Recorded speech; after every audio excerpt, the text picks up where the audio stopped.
ಬಹಳ ವರ್ಷಗಳೇನಿಲ್ಲ. ಮೊನ್ನೆ ಲೋಕಸಭೆ ಚುನಾವಣೆ ನಡೆದಂಥ ಸಂದರ್ಭದಲ್ಲಿ 2 ಬಾರಿ ನಮ್ಮ ರಾಘವೇಂದ್ರ ಅವರ ಪರವಾಗಿ ಚುನಾವಣಾ ಪ್ರಚಾರಕ್ಕೆ ಬಂದಿರತಕ್ಕಂಥದ್ದು ಇನ್ನೂ ನನಗೆ ಮನಸ್ಸಿನಿಂದ ಮಾಸಿಲ್ಲ. ಆದರೆ ಇವತ್ತಿನ ದಿನ ಸ್ವಲ್ಪ ಮಾಧ್ಯಮದ ಸ್ನೇಹಿತರು ಸ್ವಲ್ಪ ಸಮಸ್ಯೆನೂ ಆಯಿತು. ಇವತ್ತು ಅಲ್ಲಿ ಕಮ್ಯುನಿಕೇಷನ್ ಗ್ಯಾಪಲ್ಲಿ ತಮ್ಮಲ್ಲಿ ವಿಷಾದ ವ್ಯಕ್ತಪಡಿಸ್ತೀನಿ. ಇವತ್ತು ನಾನು ಬಂದಿರತಕ್ಕಂಥ ಉದ್ದೇಶ ಹಲವಾರು ವರ್ಷಗಳ ಬೇಡಿಕೆ. ಮಹಾರಾಜರ ಕಾಲದಲ್ಲಿ ಪ್ರಾರಂಭ ಆದಂಥ ಕೃಷ್ಣರಾಜ ಒಡೆಯರವರ ಕಾಲದಲ್ಲಿ ಅವರ ಮುಂದಿನ ದೊಡ್ಡ ಮಟ್ಟದ ದೂರದೃಷ್ಟಿ ಏನಿತ್ತು, ಅದ್ರ ಜೊತೆಗೆ ಅವರ ಜೊತೆಯಲ್ಲಿ ಒಬ್ಬ ತಾಂತ್ರಿಕ ತಜ್ಞರಾಗಿ ರಾಜ್ಯದ ಹಲವಾರು ಅಭಿವೃದ್ಧಿಗೆ ಪೂರಕವಾದಂಥ ಐತಿಹಾಸಿಕವಾದಂಥ ಕಾರ್ಯಗಳನ್ನು ಮಾಡಿರ್ತಕ್ಕಂಥ ವಿಶ್ವೇಶ್ವರಯ್ಯನವರ ಹೆಸರಿನಲ್ಲೇ ಪ್ರಾರಂಭ ಆದಂಥ ಈ VISL ಕಾರ್ಖಾನೆ ಹಲವಾರು ರೀತಿಯ ಏಳು ಬೀಳುಗಳ ನಡುವೆ ಇನ್ನೂ ಸ್ವಲ್ಪ ಉಸಿರಿಟ್ಕೊಂಡಿರ್ತಕ್ಕಂಥದ್ದೇನಿದೆ. ರಾಘವೇಂದ್ರ ಅವರು ಈ ಕಾರ್ಖಾನೆಯನ್ನು ಉಳಿಸಲೇಬೇಕು ಅಂತೇಳಿ ಅವರು ಲೋಕಸಭಾ ಸದಸ್ಯರಾಗಿ ಹಲವಾರು ವರ್ಷಗಳಿಂದ ಅವರ ಪ್ರಯತ್ನ ಏನಿದೆ ಅನ್ನೋದು ನನ್ನ ಗಮನದಲ್ಲಿದೆ. ನಮಗೆ ದಿವಂಗತ ಅಪ್ಪಾಜಿಗೌಡರು ಅವರು ಸಹ ಈ ವಿಷಯದಲ್ಲಿ 1900 ಅಲ್ಲಿ ಒಬ್ಬ ಕಾರ್ಮಿಕರಾಗಿ ಅಲ್ಲಿಂದ ಶಾಸಕರಾಗಿ ಆ ಕಾರ್ಖಾನೆ ಉಳಿಸಬೇಕು ಅಂತ ಹೇಳಿ 1989-90ನೇ ಇಸ್ವಿಯಿಂದ ಅವರ ನಿರಂತರವಾದಂಥ ಹೋರಾಟವು ಇವತ್ತು ನನ್ನ ಕಣ್ಮುಂದೆ ಇದೆ. ನಾಡಿನ ಜನತೆಯ ಆಶೀರ್ವಾದದಿಂದ ಮತ್ತು ಭಗವಂತನ ಆಶೀರ್ವಾದದಿಂದ ಅವಕಾಶ ಈ ಬಾರಿ ನರೇಂದ್ರ ಮೋದಿಯವರ ನಾಯಕತ್ವದಲ್ಲಿ ಕೇಂದ್ರದಲ್ಲಿ 3ನೇ ಬಾರಿಗೆ ಸರ್ಕಾರ ಏನು ರಚನೆ ಆಗಿದೆ ಕೇಂದ್ರದಲ್ಲಿ, ಅವರ ನಿರ್ಧಾರದ ಹಿನ್ನೆಲೆಯಲ್ಲಿ ರಾಷ್ಟ್ರದಲ್ಲಿ ಇವತ್ತು ಕೇಂದ್ರದಲ್ಲಿ ಭಾರಿ ಕೈಗಾರಿಕಾ ಸಚಿವನಾಗಿ ಮತ್ತು ಉಕ್ಕು ಖಾತೆಯನ್ನು ನಿರ್ವಹಣೆ ಮಾಡ್ತಕ್ಕಂಥ ಸಚಿವನಾಗಿ ಕೆಲಸವನ್ನು ಮಾಡಲಿಕ್ಕೆ ಅವಕಾಶವನ್ನು ಕೊಟ್ಟಿದ್ದಾರೆ. ಇದು ಕಾಕತಾಳೀಯ. ಇವತ್ತು ಭದ್ರಾವತಿಯ ಈ ಕಾರ್ಖಾನೆಯನ್ನು ಉಳಿಸಲೇಬೇಕು ಅಂತಕ್ಕಂಥದ್ದು ಎಲ್ಲರ ಭಾವನೆಗಳೇನಿದೆ, ಸಂಪೂರ್ಣವಾದಂಥ ಮಾಹಿತಿಗಳನ್ನು ಪಡಿಬೇಕು ಅಂತಲೇ ನಾನು ಮತ್ತು ನಮ್ಮ ಸೇಲ್ನ ನಮ್ಮ ಸ್ಟೀಲ್ ಅಥಾರಿಟಿ ಆಫ್ ಇಂಡಿಯಾದ ಅಧ್ಯಕ್ಷರೇನಿದ್ದಾರೆ, ವ್ಯವಸ್ಥಾಪಕ ನಿರ್ದೇಶಕರು ಅಧ್ಯಕ್ಷರು ಆಗಿರ್ತಕ್ಕಂಥ ಅಮರೇಂದ್ರ ಪ್ರಕಾಶ್ ಅವರು ನಾನು ಇಬ್ಬರು ಇವತ್ತೇನು ಬಂದಿದ್ದೇವೆ, ಮಾಹಿತಿಗಳನ್ನು ಪಡೆದಿದ್ದೇವೆ. ಎಲ್ಲ ರೀತಿಯಲ್ಲಿ ನಮ್ಮ ಕಾರ್ಖಾನೆಯ ಕಾರ್ಮಿಕರಿರ್ಬೋದು, ಆಡಳಿತ ವರ್ಗ ಇರ್ಬೋದು ಮತ್ತು ಹಲವರು ಅವರವರ ಅನುಭವಗಳ ಮಾಹಿತಿಗಳನ್ನು ಕೊಟ್ಟಿದ್ದಾರೆ. ಯಾವ ರೀತಿಯಲ್ಲಿ ಇದನ್ನು ಮುಂದಿನ ದಿನಗಳಲ್ಲಿ ಪುನಶ್ಚೇತನಗೊಳಿಸ್ತಕ್ಕಂಥದ್ದು ಮಾಡಲಿಕ್ಕೆ ಸಾಧ್ಯ ಅಂತಕ್ಕಂಥ ಮಾಹಿತಿಗಳನ್ನು ಪಡೆದಿದ್ದೇವೆ. ಈಗಾಗಲೇ ಕೇಂದ್ರದಲ್ಲಿ ಲೋಕಸಭೆಯ ಕಲಾಪಗಳೇನು ನಡೀತಾ ಇದೆ, ಕಲಾಪಗಳು ನಡೀತಕ್ಕಂಥ ಸಂದರ್ಭದಲ್ಲಿ ಕೆಲವು ನಿರ್ಧಾರಗಳನ್ನು ನಾನು ಸಾರ್ವಜನಿಕವಾಗಿ ಪ್ರಕಟ ಮಾಡಲಿಕ್ಕಾಗಲ್ಲ.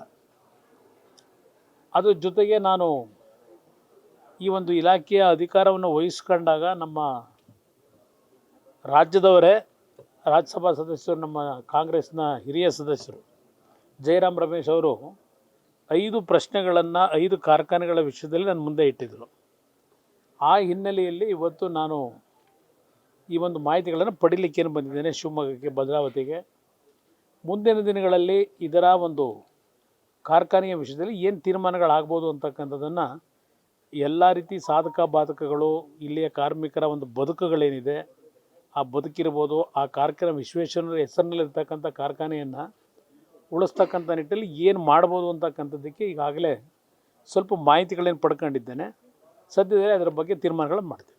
ಸರ್, ಪಂಚರತ್ನ ಯೋಜನೆ ಬಂದಾಗ ನೀವು ಕೂಡ ಅಲ್ಲಿ ಪ್ರತಿಭಟನಾ ಸ್ಥಳಕ್ಕೆ ಭೇಟಿ ಕೊಟ್ಟು ಮಾತು ಕೊಟ್ಟಿದ್ದು, ಉಳಿಸ್ಕೊಡ್ತೀನಿ, ಯಾವ ಕಾರಣಕ್ಕೂ ಅದು ಬಿಡಲ್ಲ, ದೇವೇಗೌಡರು ಕಳೆದಿರೋದಂತ ಈಗ ತುಂಬ ನಿರೀಕ್ಷೆ ಇಟ್ಕೊಂಡಿದೆ ಸರ್. ಏನು ಬರೋ ಬಜೆಟಲ್ಲಿ ಅವಕಾಶ ಇದೆಯಾ ಅಂತ? ಇಲ್ಲಿ ಬಜೆಟ್ನಲ್ಲಿ ತರ್ತಕ್ಕಂಥದ್ದೇನಿಲ್ಲ. ಇದು ಇವತ್ತು ಈ ಕಾರ್ಖಾನೆಯ ಮರ್ಜರ್ ಏನಿದೆ, ನಮ್ಮ ಕೇಂದ್ರ ಸರ್ಕಾರದಲ್ಲಿರ್ತಕ್ಕಂಥ ಸ್ಟೀಲ್ ಅಥಾರಿಟಿ ಆಫ್ ಇಂಡಿಯಾಗೆ ಈ ಸಂಸ್ಥೆಯನ್ನು 98ರಲ್ಲಿ ಈ ಕಾರ್ಖಾನೆಯನ್ನು ಮರ್ಜ್ ಮಾಡಿರ್ತಕ್ಕಂಥದ್ದೇನಿದೆ, ಸ್ಟೀಲ್ ಅಥಾರಿಟಿ ಆಫ್ ಇಂಡಿಯಾದ ಆಡಳಿತಕ್ಕೆ ಒಳಪಟ್ಟಿರ್ತಕ್ಕಂಥ ಒಂದು ಕಾರ್ಖಾನೆ ಇದು. ಹಲವಾರು ರೀತಿಯ ಅವಕಾಶಗಳಿದೆ. ಪ್ರಧಾನಮಂತ್ರಿಗಳ ಆತ್ಮನಿರ್ಭರ ಕಾರ್ಯಕ್ರಮ ಏನಿದೆ, ಮೇಕ್ ಇನ್ ಇಂಡಿಯಾ ಕಾರ್ಯಕ್ರಮದ ಕಾನ್ಸೆಪ್ಟನ್ನು ಇಟ್ಕೊಂಡಿದ್ದಾರೆ ನರೇಂದ್ರ ಮೋದಿಯವರು. ಆ ಹಿನ್ನೆಲೆಯಲ್ಲಿ ಅದರ ಜೊತೆಗೆ ಒಂದು 2017ರಲ್ಲಿ ಒಂದು ನ್ಯಾಷನಲ್ ಪಾಲಿಸಿಯನ್ನು ಈ ಒಂದು ನಮ್ಮ ಉಕ್ಕು ತಯಾರಿಕೆಯಲ್ಲಿ ಸ್ಟೀಲ್ ತಯಾರಿಕೆಯಲ್ಲಿ ಯಾವ ಒಂದು ತೀರ್ಮಾನಗಳನ್ನು ಹೇಳಿದ್ದಾರೆ. 2017ರ ಪಾಲಿಸಿ ಪ್ರಕಾರ 2030ಕ್ಕೆ ನಮ್ಮ ದೇಶದಲ್ಲಿ 300 ಮಿಲಿಯನ್ ಟನ್ ಕಬ್ಬಿಣವನ್ನು ಸ್ಟೀಲನ್ನು ಇವತ್ತು ನಾವು ಉತ್ಪಾದನೆ ಮಾಡಬೇಕು ಅಂತಕ್ಕಂಥ ಒಂದು ಗುರಿ ಏನಿದೆ, ಆ ಗುರಿಯನ್ನು ಮುಟ್ಟತಕ್ಕಂಥ ನಿಟ್ಟಿನಲ್ಲಿ ಈಗಾಗಲೇ ಹಲವಾರು ರೀತಿಯಲ್ಲಿ ಏನು ಒಂದು ಕಾರ್ಯಕ್ರಮಗಳು ಪ್ರಾರಂಭ ಮಾಡಿದ್ದೇವೆ. ಆ ಹಿನ್ನೆಲೆಯಲ್ಲಿ ಏನು ಮಾಡ್ಬೋದು ಅಂತಕ್ಕಂಥ ಚಿಂತನೆ ಮಾಡ್ತೀವಿ. ಕಾರ್ಮಿಕರಿದ್ದಾರೆ, ಅವ್ರ ಬೇಡಿಕೆ ಇರೋದು ಡಿಸ್ಕ್ ಇದರಿಂದ ಹೊರಗೆ ತರಬೇಕು, ಆಮೇಲೆ ಕ್ಲೋಸಿಂಗ್ ಇಂದ ಹೊರಗೆ ತರಬೇಕು. ಅದಾದ್ಮೇಲೆ ಏನು ಈಗ ಬರ್ತಾ ಇದೆಯಲ್ಲ, ಅಂದ್ರೆ ಈಗ ಬರ್ತಾ ಇರೋ ಕೆಲಸಗಳು ಬರೀ ತಿಂಗಳಿಗೆ 13-14 ಬರ್ತಾ ಇದೆ, 13 ದಿನದಿಂದ 26 ದಿನಕ್ಕೆ ಅದನ್ನು ನಮಗೆ ಎನ್ಹಾನ್ಸ್ ಮಾಡಿ ಹೆಚ್ಚಿಸಿ ಅಂತಕ್ಕಂಥದ್ದು ದಿನಗೂಲಿ ನೌಕರರ ಒಂದು ಬೇಡಿಕೆ. ಡಿಸ್ಇನ್ವೆಸ್ಟ್ಮೆಂಟ್ ಆಗಿರ್ತಕ್ಕಂಥದ್ದನ್ನು ವಾಪಸ್ ಪಡಿಬೇಕು ಅಂತಕ್ಕಂಥದ್ದು ಇನ್ನೊಂದಿದೆ. ಈ ಎಲ್ಲ ವಿಷಯಗಳನ್ನು ನಾನು ಇಲ್ಲಿ ಈಗ ಪಾರ್ಲಿಮೆಂಟ್ ನಡೀತಾ ಇದ್ದಾಗ ಚರ್ಚೆಯನ್ನು ಸಾರ್ವಜನಿಕವಾಗಿ ಮಾಡಲಿಕ್ಕಾಗೋದಿಲ್ಲ, ಅದು ಕೆಲವು ತೊಡಕುಗಳಿದೆ. ಅದರಿಂದ ಇಲ್ಲಿ ನಾನು ಹೇಳೋದಿಲ್ಲ, ಆದರೆ ಇದು ಎಲ್ಲವನ್ನು ಗಮನದಲ್ಲಿ ಇಟ್ಕೊಂಡು ಮುಂದಿನ ದಿನಗಳಲ್ಲಿ ಭದ್ರಾವತಿಯ ವಿಶ್ವೇಶ್ವರ ಹೆಸರಿನಲ್ಲಿರ್ತಕ್ಕಂಥ ಈ ಒಂದು ಉಕ್ಕಿನ ಕಾರ್ಖಾನೆಯನ್ನು ಯಾವ ರೀತಿಯಲ್ಲಿ ಉಳಿಸಬೇಕು ಅನ್ನೋದ್ರ ಬಗ್ಗೆ ಚಿಂತನೆ ಮಾಡಿ.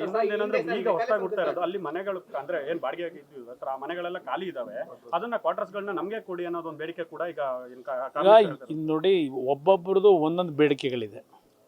ಪ್ರತಿಯೊಬ್ಬರ ಬೇಡಿಕೆಗಳನ್ನು ಯಾವ ರೀತಿ ಕಾನೂನಿನ ವ್ಯಾಪ್ತಿಯೊಳಗೆ ಆ ಸಂಸ್ಥೆಯ ಆಸ್ತಿ ಉಳಿಯತಕ್ಕಂಥದ್ದು ಹಿನ್ನೆಲೆ ಇಟ್ಕೊಂಡು ಮತ್ತು ಅಲ್ಲಿ ಕೆಲಸ ಮಾಡ್ತಕ್ಕಂಥ ಕಾರ್ಮಿಕರು, ನಿವೃತ್ತಿ ಹೊಂದಿರತಕ್ಕಂಥ ವಾಲಂಟ್ರಿ ರಿಟೈರ್ಮೆಂಟು ಕೆಲವರು ತಗೊಂಡಿದ್ದಾರೆ, ಅವರು ಎಲ್ಲರ ಒಂದು ಕುಟುಂಬಗಳ ಒಂದು ಮುಂದಿನ ಒಂದು ಜೀವನದ ಪರಿಸ್ಥಿತಿಗಳು ಏನು ಅಂತಕ್ಕಂಥ ಹಿನ್ನೆಲೆಯಲ್ಲಿ ಏನೇನು ತೀರ್ಮಾನಗಳಾಗಬೇಕು ಮಾಡ್ತೀವಿ.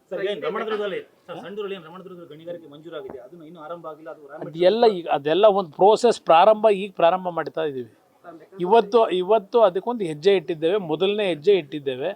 ಇದು ಎಲ್ಲದಕ್ಕೂ ಉತ್ತರ ಇನ್ನು ಮುಂದಿನ ದಿನಗಳಲ್ಲಿ ನಿಮಗೆ ಸಿಗುತ್ತೆ. ಅದೆಲ್ಲ ನಮ್ಮ ಪಕ್ಷಕ್ಕೆ ಸೇರಿಲ್ಲ, ಅದು ರಾಜ್ಯ ಸರ್ಕಾರ ಕಾಂಗ್ರೆಸ್ ಪಕ್ಷಕ್ಕೆ ಸೇರಿರ್ತಕ್ಕಂಥದ್ದು, ಅವ್ರು ತೀರ್ಮಾನ ಮಾಡ್ತಾರೆ. ಎಲ್ಲ ಆಯಿತು, ಅವ್ರದ್ದೇನು ಬೇಡಿಕೆ ಇದೆ, ಬೇಡಿಕೆ ಮಾಡ್ಲಿಕ್ಕೆ ಅವಕಾಶ ಇದೆ, ಈಡೇರಿಸಿ. ಇಲ್ಲ, ಕುಟುಂಬಗಳ ಪರಿಸ್ಥಿತಿಗಳು ನೋಡಿದ್ದೇನೆ, ಅದೊಂದು ದಾರುಣವಾದಂಥ ಒಂದು ದುಃಖಕರವಾದಂಥ ಪರಿಸ್ಥಿತಿ. ಆ ಕುಟುಂಬಗಳಿಗೆ ಏನು ನೆರವು ನೀಡಬೇಕು ಅದ್ರ ಬಗ್ಗೆ ತೀರ್ಮಾನ.